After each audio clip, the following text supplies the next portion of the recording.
Hi everyone, for those who don't know me, my name is Alana. I am a high school girls small group leader, and before I jump into this video, I just want to say how much I miss you all. I miss seeing you all on Sunday nights. I miss talking to you guys and catching up and everything, and I know as quarantine's been rough, I'm feeling it too, but just keep sticking it out and just keep pushing through because we'll get out soon, and I know we'll get back to seeing each other all on Sundays in the future, and I can't wait until then. But until then, I'm calling this segment of my video Baking and Reminiscing Ways to Get Through Quarantine. I know that it can feel very boring and monotonous and repetitive being in quarantine and not being able to do the things you normally do. So this is just the ways that I've kind of been shaking up my routine and something I've been doing to feel a little more productive. So first, what we're going to do today is bake some banana bread, and just want to do a few disclaimers. One, if you don't usually use the oven by yourself, get a parent to help you. I don't know if that's a thing, but I just want to throw that out there. And two, if you don't have these ingredients on hand, don't go out if you don't need to. I know because we're supposed to be staying home, but banana bread is so simple and you don't need a lot to make it, so just throwing that out there. So don't go rushing out to the store if you don't need to. So let's get started. So all you're going to need is 2 to 3 ripe bananas, a third cup of butter melted, a teaspoon of baking soda, a pinch of salt, a cup of sugar, a large egg beaten, a teaspoon of vanilla, 1 1/2 cups of flour, and a cup of chocolate chips. First thing that you're going to do is preheat your oven to 350 degrees. Then you're going to grease your loaf pan with a stick of butter. Next, you're going to unpeel your bananas and put them into a big bowl.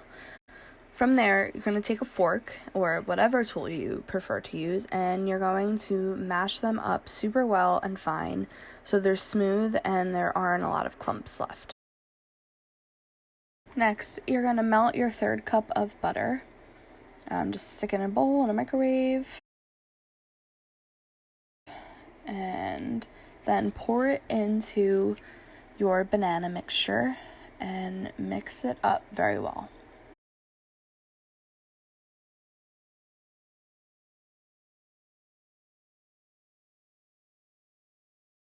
Then you're going to take your baking soda, a teaspoon of it, just scoop it out, dump it in, and a pinch of salt, just a little tiny bit. And then that gets all mixed up as well. You're gonna crack an egg in a bowl and take a fork. You can use the same one that you have been using, and you're just gonna beat it. And then you're going to dump the beaten egg into the mixture. And then on top of that, you're going to add your sugar into that. So that'll be 1 cup. You can also use less if you want it a little less sweet. I just like it a little sweeter. You're going to take vanilla, and that's going to be a teaspoon, and mix it all up till it's all nice and combined. You're going to take your flour, and that is 1 1/2 cups of it, and combine that and scrape down the sides. Make sure you get all your flour in there. Then you're going to put your chocolate chips in. Just kind of guesstimate how much. It doesn't have to be exact. You can never have too many. You're going to dump it into your greased loaf pan and stick it in the oven for about 50 minutes to an hour. Depends on your oven. Just keep checking it. So while that bakes, I just want to talk to you guys about kind of something else that's really been helping me get through quarantine. And I'm a big fan of organizing and kind of cleaning up and just going through and kind of trying to get rid of stuff if I can. I don't always succeed on that because I really love holding on to things because I assign a lot of sentimental value to stuff. And something that has a huge sentimental value to me is my picture boxes. So when I was a kid, my mom and dad would take, the disposable cameras and take a bunch of pictures of me and my sister and I and get them developed and then start building a picture box for us so we could kind of look back at them and see when we were kids, about family vacations or holidays or pretty much, anything. And that's something that I really continued and loved on when I was growing up. So even as, a middle schooler or a high schooler and even into college, I constantly took pictures just to kind of remember those moments and those memories. And I used to cover my room in these pictures, and even now I still have a bunch of things up in my room because I love the mementos and the sentimentalness of everything. So these picture boxes were something that I was going through pictures, and the reason that I'm sharing this with you, this particular story, is because it was pictures of mission trips, and it was pictures of my time as a youth group student, which has been incredibly influential to who I am as a person today.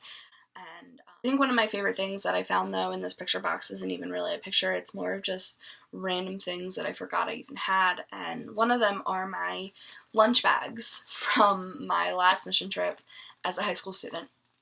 And my friends had the idea of writing on them. For those who haven't been on mission trips, you would make your lunch and write your name on it and put it in the cooler and then get it at lunchtime.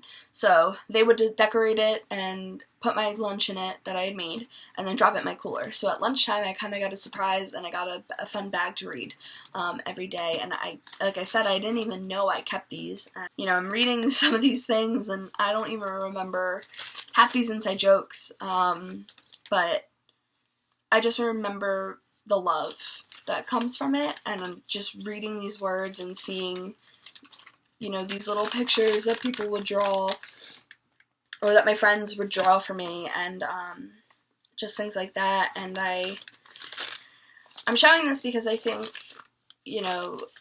now everybody wishes that they could see everybody, of course. I mean, I would love to just call up my friends and just go see them right now, but I think this just kind of puts the emphasis this time that we're in on the power of words, and the power of kind of non-contact love that you can show.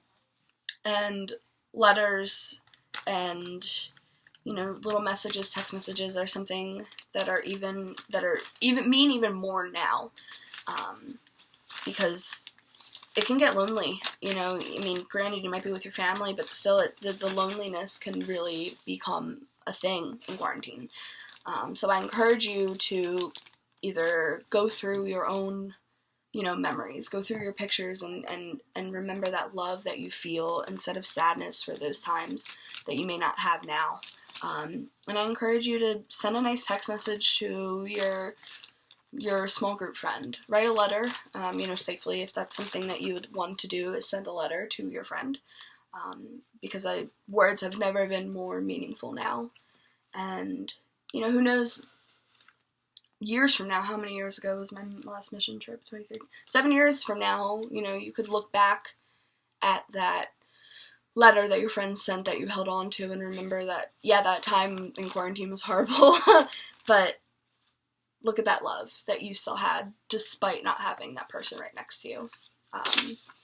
And I think it's those things that can help get you through the time, which is really something that's been getting me through, is having those people on your side even though you can't see them. Before I go, though, we're going to go check how the banana bread came out.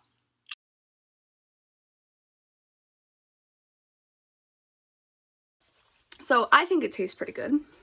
We're going to see if it's mom approved. It is amazing. Alana is the best cook ever. She has to say that because she's my mom. And yeah, so I hope you guys enjoyed, and I hope you enjoy your banana bread. Can't wait to see you guys soon. Bye.